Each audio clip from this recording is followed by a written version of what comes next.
Hi there, Neil from Small Business Big Ideas with day 22, I believe, of my small business marketing tips. Still talking about direct mail, which is a subject very close to my heart. I really do like direct mail, having used it for many, many years very effectively.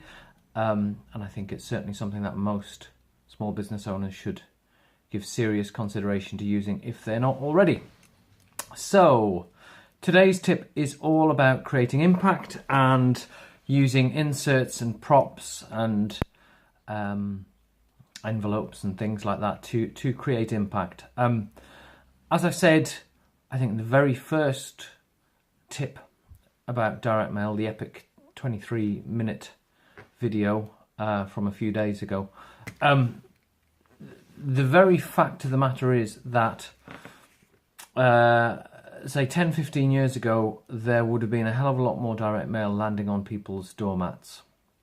And that meant that it was very cluttered and it was very hard to stand out. These days, I think because of the rise of email as an essentially free way of communicating to consumers, a lot of businesses use email rather than direct mail. I think direct mail suffered from its popularity. The standout wasn't great.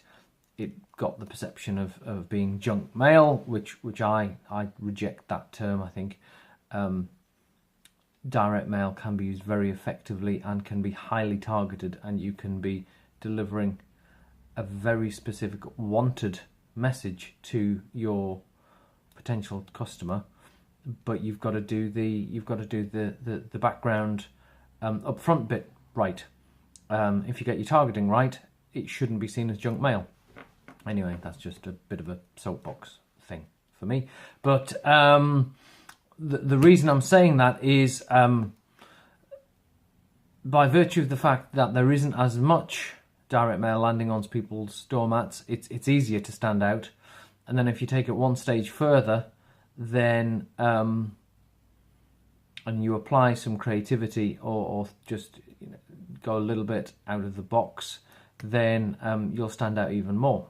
I'm talking about both consumer and business to business, and I suppose in business there probably people receive more physical post in business than they do at home. I mean, at home you tend to get bills and very little else, really. In business, you are likely to receive more stuff through the post, but you face a different challenge in actually getting somebody's attention. Because I know, having been a business owner for longer than I care to remember, a lot of the time you don't actually take the written piece out of the envelope fully before it goes in the bin. So someone has got to work very, very hard to capture that initial interest and attention. Otherwise it just gets filed in the bin, mainly because everybody's so busy and doesn't really have time. So what do you do to stand out? Well, if we start at the very beginning of the process, then I think one of the easiest ways to stand out would be to have something which jumps out at someone on the doormat or on their desk or in their in-tray. And one of the easiest and cheapest ways to do that would be with something like a brightly coloured envelope. I have used these. This is actually one of mine that I use. I've got a business which sources properties for investors, and we tend to look for properties that have been on the market for some time, perhaps maybe in need of quite a lot of refurbishment, and we like to speak to the owners direct rather than going through estate agents if we can. So this very simple on the doormat has a very, very, very high chance of being opened, which is the first problem you've got to get over. You see very corporate looking stuff which some people just bin without even opening it. You can I'm probably a little bit worse than most, but I can, tell a bit of direct mail, and quite often, unless I'm particularly interested in seeing what they're saying, if it just looks dull and boring, then it goes in the bin and doesn't even get opened. And I think a lot of people might be like that. So bright yellow envelope like that, you're going to open it. What you actually put in the envelope also has an impact. There is a company in America, and I do suggest you check out their website.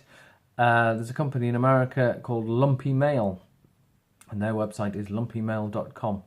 And it's a very, very simple offering. It's essentially, they have worked out and researched the fact that yes, a physical envelope in a bright colour is one thing, but if you've got something 3D and tactile and intriguing in that way, it's far more likely to get opened.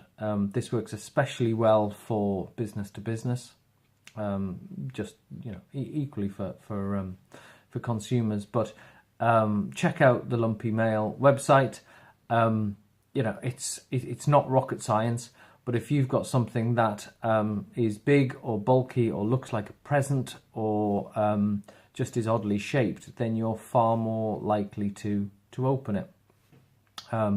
I did a test exercise a few months ago targeting a particular sort of professional sector who I was interested in potentially taking on clients in that sector. And one thing that I noticed doing a little bit of research, and this is a tip that you can actually go and implement here and now. Research into this sector, I quickly found that the sort of business owner, it's typically a one or two man practice business, but the sort of people that they're a little bit more touchy-feely than say a dry professional like a solicitor or an accountant. So that what that means is, on their website, if you click on the About Us page, it actually tells you something of interest about that person, rather than just a very dull corporate bland description and even qualifications or something like that. More often than not, with these sort of people, in this industry, they would have quite a rounded, full description of who they are, what they're like, what their interests were. So that allowed me to do what I did in my test, which was to target a small sample, have a look on their website, see what their interests were, and buy through Amazon, secondhand if I could, a book based on their interests. And what I did was I mailed that to them at their place of work. I put a little handwritten post-it note on the inside cover of the book, and on the other side I just put my business card in one of those little triangle holders that you get from the craft shops, and basically just said a message along the lines of, hope you find this interesting, give me a shout if you need any help with your marketing. And that cost me obviously more than it would do just to send out letters. I deliberately kept the numbers quite small to keep the expenditure low. But in terms of the responses that it got, well, they were universally positive. I received a number of inquiries from the people who received it, and that wasn't me following them up. That was them proactively coming back to me by the phone or email, and it resulted in a number of appointments and some paid work out of that for a relatively low investment of, I think all told it came to about 150 quid to get to, I think it was just over 20 people, because I set myself a budget for the books. But some people you could get them secondhand very, very, very, very cheaply, a matter of pence. Other books you had to pay a few pounds for. So, and obviously you had to pay the postage, and I got some nice high quality wrapping paper and all the rest of it. So limited budget, absolutely 100% paid for itself in terms of the return on investment when you think about the work that it actually delivered, and it's just an interesting way to get out there. It's not something that you can do as a bulk mass mailing to hundreds or thousands of people. But if you've got a specific niche, or you've got a handful of people you want to target, then it's a really good way of sparking their interest, if you can find through what I called low-level stalking. If you can find something about them that you can then go off and get, include that in the mailing, and it will make it far more interesting.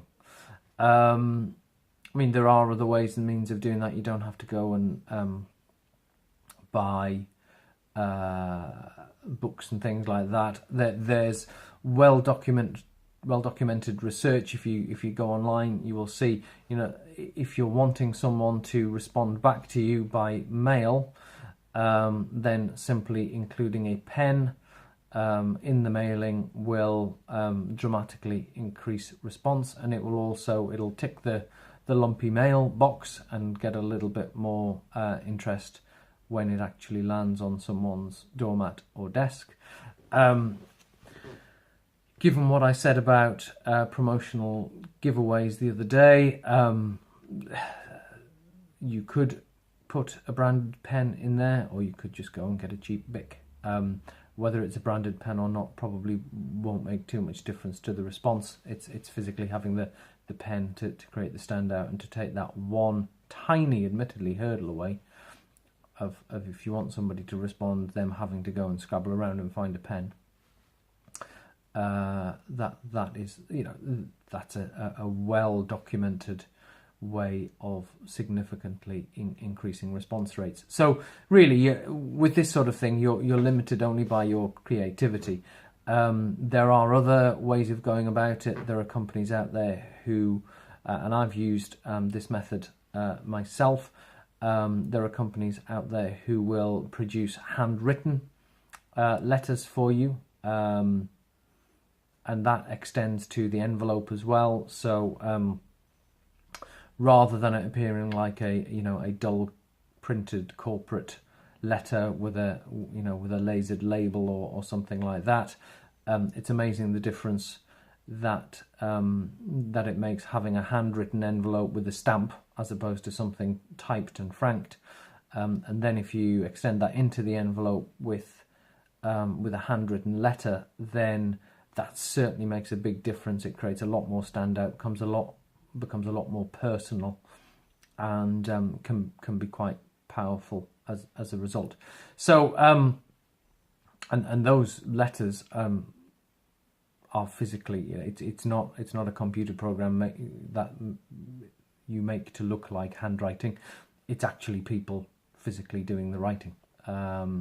So there's many creative ways of creating more standout. As I say, you're limited really only by your imagination. Try to keep it on topic, so anything that you are doing fits in with the overall message of what you're doing and why you're writing to the people. Or the other extreme would be just go completely random, I suppose. But you need to both jump in with both boots. You either stay very, very much on topic, or you go incredibly random. Don't sort of fall by the wayside by going in the middle, because then it would just appear a bit odd. So lots of ways of making your direct mail stand out in a creative way. Think about every single aspect, be it the envelope, be it what you put in the envelope, how you get it to people, and what you put in the envelope. And there's bound to be ways that you can get a lot of standout that way. So hopefully you found some value from today's tip, and I think tomorrow's is the last one about direct mail, and then we go on to cover advertising, I think. So check out tomorrow's tip, and I'll see you then. Thanks, bye.